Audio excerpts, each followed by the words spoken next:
सर्वांना मनापासून नमस्कार करतो आणि ह्या नमस्काराच्याच आधारे तुमच्या सगळ्यांचं आजच्या ज्ञानेश्वरीच्या ह्या सर्कलच्या मीटिंगमध्ये पहिल्याच मीटिंगमध्ये स्वागत पण करतो.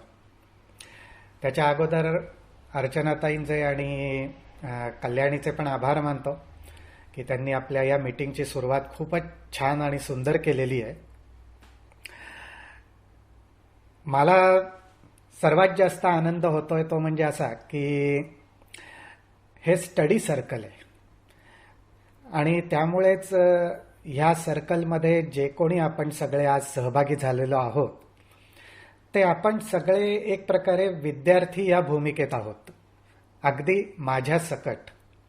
त्यामुळे माझ्या मनामध्ये सुद्धा थोडीशी हुरहुर आहे की ज्याप्रमाणे आपण पहिल्यांदाच आपल्याला आपले आई बाबा शाळेच्या आवारात घेऊन जातात, वर्गापर्यंत नेऊन पोचवतात आणि वर्गामध्ये पहिलं पाऊल टाकताना जसं आपल्या मनामध्ये एक हुरहुर असते ना की माझा वर्ग कसा असेल, त्या वर्गामधले विद्यार्थी कोण असतील, माझे मित्रमंडळी कोण असतील, तर तशीच एक हुरहुर माझ्या मनामध्ये सुद्धा आज होती. कारण तुम्ही बरीचशी मंडळी एकमेकांना ओळखीची असाल, पण माझ्यासाठी सगळेच नवीन आहेत, त्यामुळे ती हुरहुर होती. परंतु एका गोष्टीची खात्री होती की सगळेजण एका विषयाबद्दल असलेली जिज्ञासा, प्रेम किंवा ओढ ह्या दृष्टीने जमत आहोत. त्यामुळे मनाला एक आधार असा आहे की ॲटलिस्ट आपल्या वर्गामध्ये विषय काय आहे हे सगळ्यांना माहिती आहे आणि त्या कॉमन विषयावरच आपण बोलणार असल्यामुळे, चर्चा करणार असल्यामुळे थोडीशी माझ्या मनातली भीती मात्र त्यामुळे नाहीशी झाली. आणि आता आपण सगळ्यांनीच वर्गात प्रवेश केला आहे, त्यामुळे खूप आनंद होतोय आपल्या सगळ्यांना भेटून. आणि आपण आता मूळ आपल्या मीटिंगला सुरुवात करूयात. थोडीशी मला ही जी बोलायची संधी मिळतेय ती संधी म्हणजे मी खरं म्हटलं तर माऊलींचे आशीर्वादच समजतो.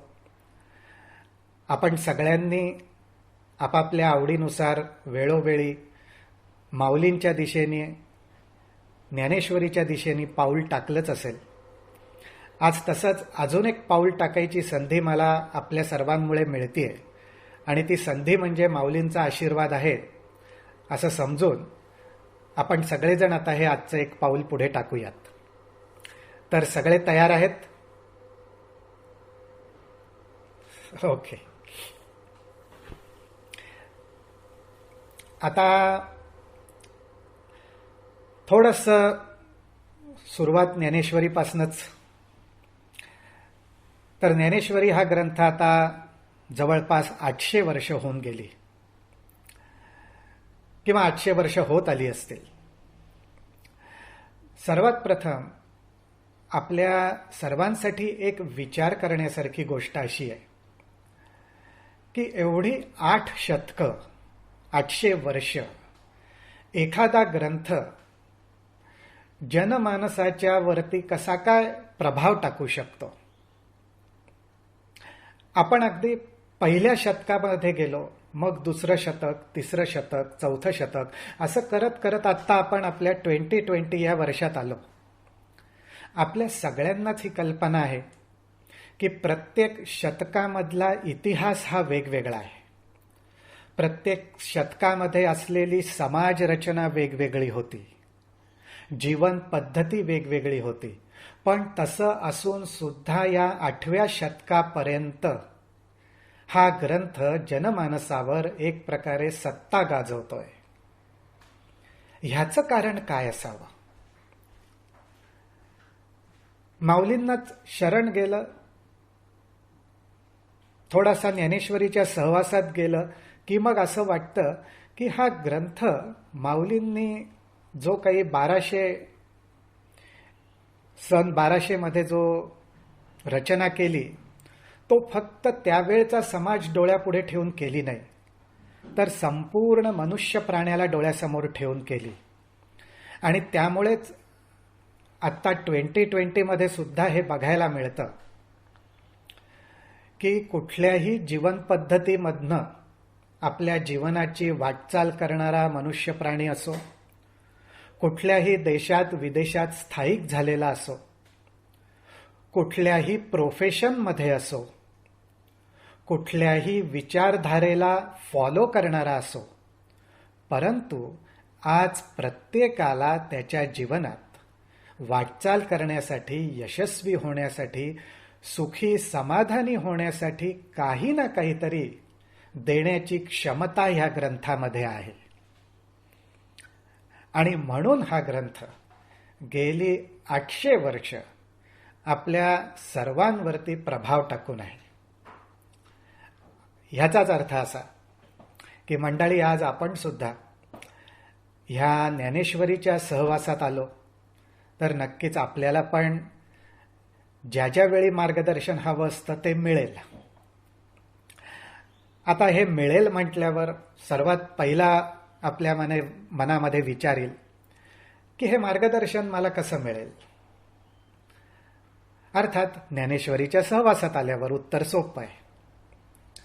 आता ज्ञानेश्वरीच्या सहवासात आल्यामुळे काय फायदे होतात, तर आपण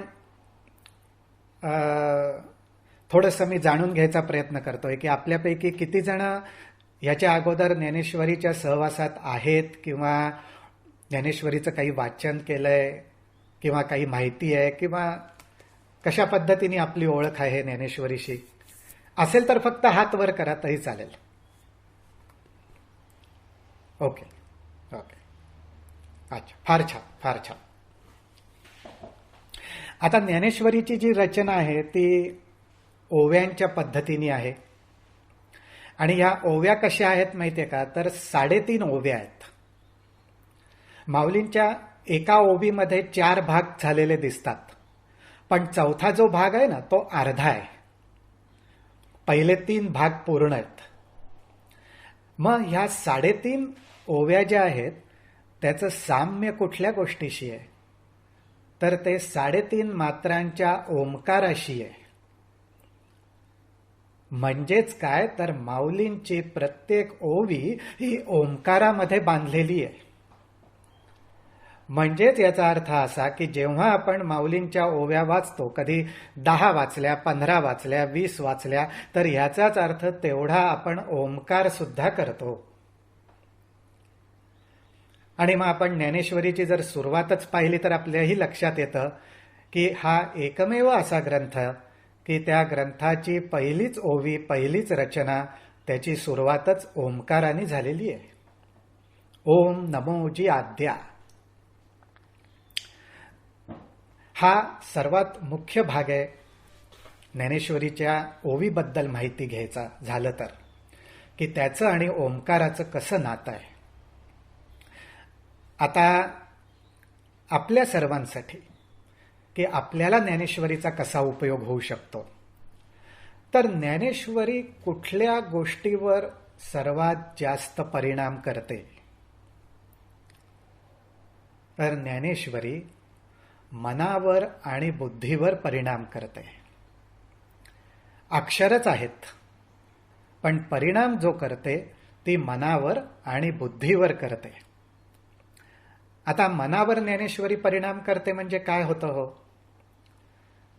तर जेव्हा आपण माऊलींच्या ओव्यांच्या सहवासात जातो आणि त्या ओव्या वाचायला लागतो, ऐकायला लागतो, म्हणायला लागतो, त्यावेळी आपल्या शरीरामध्ये असलेलं जे वायुतत्व आहे, आपल्या शरीरामध्ये असलेलं जे वायुतत्व आहे त्या वायुतत्वावरती ह्या ओव्यांचे शब्द परिणाम करतात.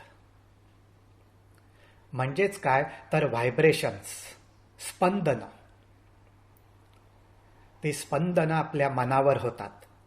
आणि मन कसं आहे, तर मन वायुरूप आहे. मन वायुरूप आहे.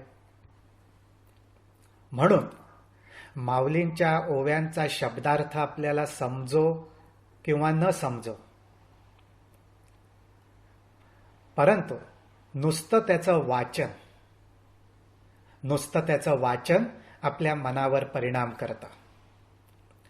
आणि दुसरा जो माऊलींच्या ओव्यांचा परिणाम होतो तो आपल्या बुद्धीवर होतो. आता हे मी सांगतोय म्हणून नाही बरं का, माऊलींनीच आपल्याला एके ठिकाणी असं सांगितलेलं आहे की तुम्हाला मी आत्ता काय म्हणतोय ते समजो न समजो, परंतु तुम्ही नुसतं ह्या शब्दब्रह्माच्या सहवासात या. त्यामुळे काय होईल माहितीये का, जो कोणी या शब्दब्रह्माच्या सहवासात येईल त्याच्या बुद्धीचं काठिण्य दूर होईल. आणि हे बुद्धीचं काठिण्य कसं दूर होईल, तर ज्याप्रमाणे एखादा मूर्तिकार आपल्या हातातल्या हातोडी आणि छिन्नीने हळूहळू एखाद्या दगडावर घाव घालतो आणि सुरुवातीला दिसणाऱ्या त्या दगडातनच एक मूर्ती तयार होते,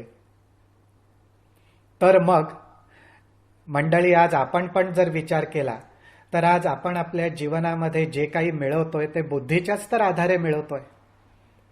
आपल्या मनाचं आणि बुद्धीचाच तर आधार आपल्याला आहे. मग ह्याच बुद्धीला आकार द्यायचं काम हे शब्दब्रह्म करतं. आणि ते कसं करतं, तर एक उदाहरण आपल्या बरोबर शेअर करावंसं वाटतं. आता ह्या परदेशात वेस्टर्न कंट्रीजमध्ये आपल्याला एखाद वेळेस हे बघायला मिळत नाही, पण आपल्याकडे अजून सुद्धा बऱ्याच ठिकाणी, खास करून मी भारताबद्दल बोलतोय, जेव्हा नवीन बालक जन्माला येतं त्यावेळी त्याचा टाळू भरण्याचा कार्यक्रम केला जातो. आणि छानपणे त्याच्या टाळूला तेलाने मॉलिश केलं जातं.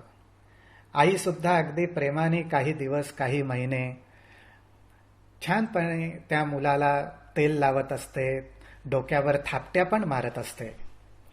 त्या मुलाला बरं का काही त्याचा त्रास होत नाही, ती एकही थापट त्याला लागत नसते. त्याचा आवाज आपल्याला येतो की आई डोक्यावर थापट मारते, पण तो त्या मुलाकडे पाहिलं तर त्याला अगदी आनंद होत असतो. ते जणू आता अगदी ग्लानी येऊन झोपायला लागलेलं असतं. पण याचा अर्थ असा की कुठेतरी त्याच्या डोक्यावरती अगदी अलगद का होईना पण तो प्रेमाचा एक स्पर्श, ते स्पंदन त्याला कुठेतरी होत असणारच की. आज ज्ञानेश्वर महाराजांना सुद्धा शतकानुशतकं सगळ्यांनी माऊलीच म्हटलेलं आहे. त्यामुळे मला असं वाटतं की माऊलींचे जे हे शब्द आहेत ना, ते शब्द आपल्यासारख्यांच्या सुद्धा, म्हणजे आपण आता सो कॉल्ड मोठे आहोत, ॲडल्ट आहोत, पण त्यांच्यासमोर आपण सुद्धा बालकासारखे जर गेलो ना, तर मला असं वाटतं की ते सुद्धा माऊली ह्या नात्यानेच या शब्दब्रह्माने आपल्या डोक्यावर थापट्या मारतील, थापट्या मारत असतील, आपल्या मेंदूला अशी व्हायब्रेशन्स देत असतील की ज्याच्यातनं आपल्या मेंदूमधले असे सेल्स ॲक्टिव्ह व्हावेत की ज्याचा उपयोग आपल्याला आपल्या जीवनाचं सार्थक करण्यासाठी अत्यंत उपयोगी पडावं. आणि म्हणून माऊलींनी जे म्हटलेलं आहे ना की मनावर आणि बुद्धीवर हे शब्द ब्रह्म काम करतं. आणि म्हणूनच असं म्हणावंसं वाटतं की खरोखरच 800 वर्षांपासनं जी जी मंडळी ह्या ग्रंथाच्या सहवासात राहिलेली असणार, राहत असणार, नक्की त्यांच्या मनावर बुद्धीवर हे शब्दब्रह्म कार्य करत असणार आणि करत राहणार. म्हणूनच जणू काही माऊलींच्या समाधीला सुद्धा संजीवन समाधी म्हटलेलं आहे की हे कार्य अखंड चालू राहणार आहे, अखंड चालू राहणार आहे. जोपर्यंत ह्या सृष्टीमध्ये मनुष्यासारखा प्राणी जन्माला येतोय तोपर्यंत हे कार्य चालू राहण्याची गरज आहे. कारण एका मनुष्य प्राण्याकडेच परमेश्वराने ही शक्ती दिलेली आहे की मनाचा आणि बुद्धीचा कसा वापर करून घेता येऊ शकतो. तर असं हे जे माऊलींचं कार्य आहे, ह्या माऊलींच्या कार्यामध्ये, उद्देशामध्ये आपल्याला पण सहभागी होता यावं, आपली पण वाटचाल चालू राहावी, आपलं सुद्धा जीवन, आपलं मन आणि बुद्धीचं स्वास्थ्य उत्तम राखून आपल्याला पुढे जाता यावं, ह्या दृष्टीने एक कल्पना मनामध्ये आली होती. आणि ती कल्पनेनेच हळूहळू आकार घेत हे ज्ञानेश्वरी स्टडी सर्कल सुरू झालं. आणि ते सर्कलच आहे, त्यामुळे ते सर्कलसुद्धा वाढत गेलंय आणि त्याच सर्कलमध्ये आता असं वाटतंय की अजून हे एक सर्कल जॉईन झालेलं आहे. सर्कलची एक गोष्ट चांगली असते की सर्कलला सर्कल जॉईन झालं तरी ते सर्कलच राहतं. म्हणूनच ज्ञानेश्वरी सर्कलच्या बाबतीत सुद्धा म्हणायचं झालं तरी सर्कल्स जरी वेगवेगळी असली तरी एक मोठं सर्कल बनून एक फॅमिलीच तयार होते दरवेळी. त्याचा आनंद खूप मोठा आहे. जणू काही माऊलींनी पसायदानामध्ये विश्वात्मक फॅमिलीचं जे कल्पना आपल्यासमोर साकारलेली आहे तीच जणू काही आज आपल्या सगळ्यांच्या निमित्ताने साकार होताना दिसते. त्याचा आनंद खूप होतो. आता हे थोड्या वेळ जे काही मी आपल्याशी माझे विचार शेअर करतोय, परत एकदा सांगतो, तुमच्या सगळ्यांसारखाच रोजच्या रोज माझाही अभ्यासाचा प्रयत्न, काही वेळा वेळ मिळत नाही, परंतु म्हटलं तसं की काही काही ओव्या मनामध्ये राहतात, कधीतरी आठवतात, जीवनातल्या वेगवेगळ्या प्रसंगात आठवतात आणि मार्गदर्शन करत राहतात. तर एखाद दुसऱ्या ओवीची आपण ओळख करून घेऊयात की कसा उपयोग होतो विचार करायला आपल्याला. तर ज्ञानेश्वरीतली एक ओवी अशी आहे, ती ओवी आठवायचं मूळ कारण असं की सध्या थोडासा आमच्याकडे पावसाळी हवा आहे, पाऊस पडतोय आणि नुकताच आत्ता आम्ही थोडासा बीचवरती जाऊन आलो, पण बीचवरती काही वॉक करता आला नाही पावसामुळे, परंतु समुद्राचं दर्शन मात्र घेता आलं आणि ते घेत असतानाच ही ओवी आठवली. तर माऊलींची ओवी अशी आहे की वार्षिये विण सागरू, वार्षिये विण सागरू, जैसा जळे नित्य निर्भरू, तैसा निरुपचारू आनंदुगा.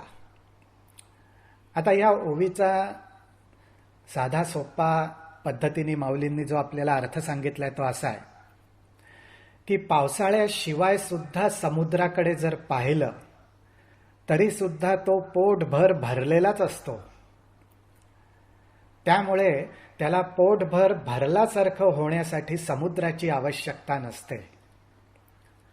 तशाच पद्धतीने ज्या कोणाला कुठल्याही उपचारांची आवश्यकता नसते, कारण तो आपल्या स्वतःपाशीच समुद्रासारखा तृप्त असतो, अशी ही माऊलींची ओवी आहे.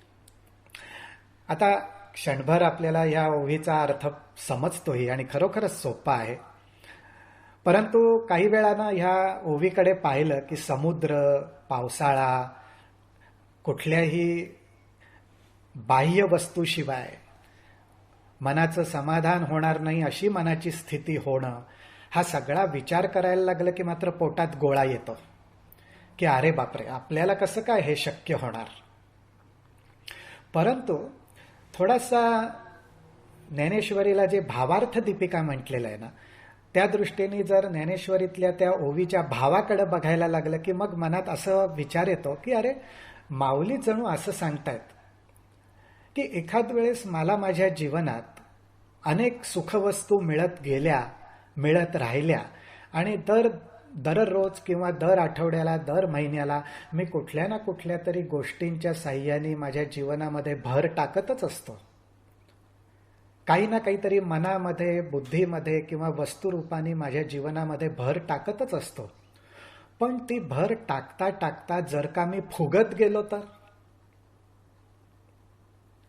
आता आपल्याला कोणाला सांगायचं कारण नाही, पण खरोखरच विचार करा की एखादी व्यक्ती नुसतीच फुगत गेली तर ती कशी दिसायला लागेल?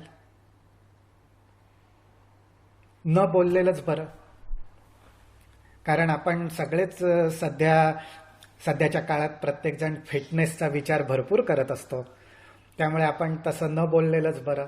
पण तीच जणू काही कल्पना माऊलींनी मांडलेली आहे की अशी जरी सुखसंपत्ती माझ्या आयुष्यात मला भरपूर मिळत गेली तरी मला एका गोष्टीचं भान ठेवायचंय, मला फुगून जायचं नाहीये.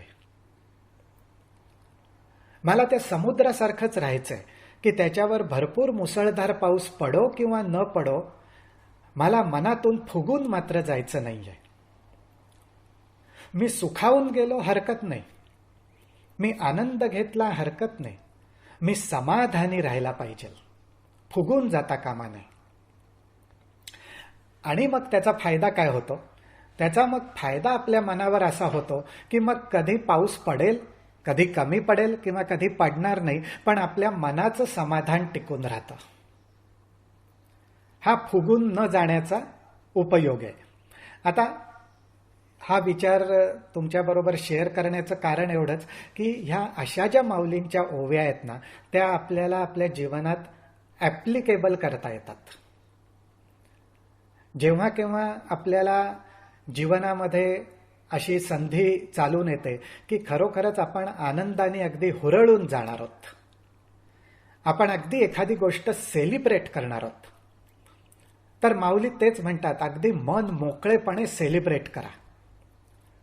इतक्या मन मोकळेपणे सेलिब्रेट करा की ती सेलिब्रेट करा आणि सोडून द्या.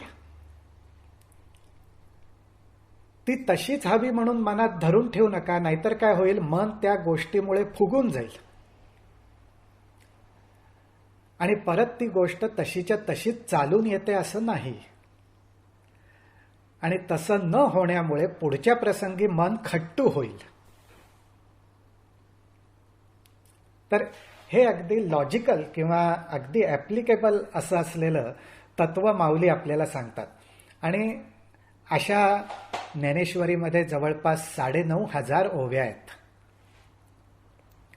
त्यातल्या अर्थात काही ओव्या वगळल्या तरी आपण म्हणू की हजारो ओव्या अशा आहेत की त्या प्रत्येक ओवीमधनं काही ना काहीतरी आपल्याला सूत्र मिळतं. माऊलींनीच एके ठिकाणी म्हटल्याप्रमाणे माऊली असं म्हणतात की समुद्र अथांग भरलेला आहे, किंवा आपण नदीच्या काठी गेलो तर नदीसुद्धा अगदी तुडुंब वाहत असते, पण शेवटी ज्याला जेवढी तहान लागलेली आहे तेवढंच तो नदीतनं घेऊन पाणी पितो. नदी तुडुंब भरली आहे म्हणून आपण काही नदीला घेऊन घरी आपल्या येत नाही. आपली तहान भागेल एवढंच पाणी आपण दरवेळी भरून घेत असतो. माऊली सुद्धा तेच म्हणतात की ज्ञानेश्वरी सुद्धा हा ज्ञानाचा सागर आहे. अनेक हजारो लाटा उचंबळत आहेत. ज्या ज्या वेळी ज्याची आवश्यकता असेल ती लाट ओंजळभर उचलून घ्या, त्याचा उपयोग करून घ्या आणि जीवन सार्थक करून घ्या. तर असा हा ज्ञानेश्वरी ग्रंथ आहे. आणि ह्या ग्रंथाचा काही वर्षांपासून अभ्यास करत असताना त्याचा खूपदा उपयोग होतोच आहे, होत आलेलाच आहे, होत राहणारच आहे. त्यामुळे दरवेळी असंच वाटतं की ह्या ज्ञानेश्वरीच्या सहवासात आपण जेवढे राहू तेवढं चांगलंच आहे.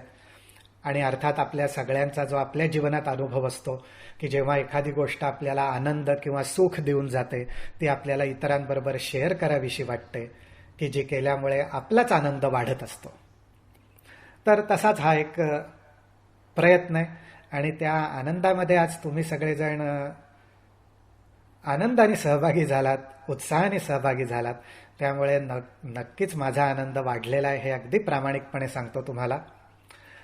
आणि आता मी जरा बोलायचा इथेच थांबतो. मला आता आपल्या ग्रुपकडनं, आपल्या सर्कलकडनं सुद्धा काही तुमचे विचार, तुमचा स्वतःचा काही अभ्यास असेल तर ऐकायला जरूर आवडेल.